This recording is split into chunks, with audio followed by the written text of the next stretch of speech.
If you like this video, don't forget to subscribe, like, share, and comment. Hello everybody, welcome back to my channel and another Meet the Bags video. Today I am super happy to introduce you to the Aviatrix bag by Pin It Up Patterns.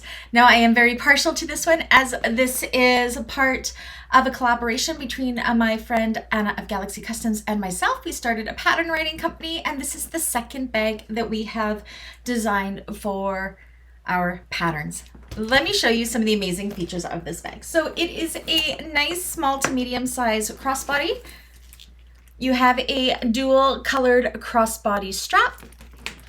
On the back, you have a zipper pocket with a decorative overlay accent. The funnest part of this bag is, you see this flap that has the two colors? Under each flap is a different separate compartment. So when you open up this top one here, it opens up into a roomy compartment that has a zipper pocket with overlay on one side. When that's all snapped back into place, you open up this bottom flap.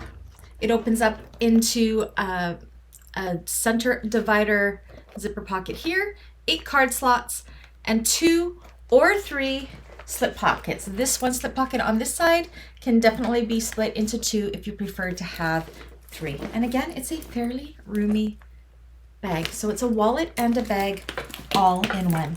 It can be made in vinyls, it can be made in cottons, it can be made in leathers, canvases, it can be made in whatever your heart desires. So if you'd like to order one of these, you know what to do. All my information is down below. And if you're part of the bag makers community, there is a tutorial on this one. If it's not up yet, it will be up shortly. Anyways, until the next one, I'll catch you guys again. Bye.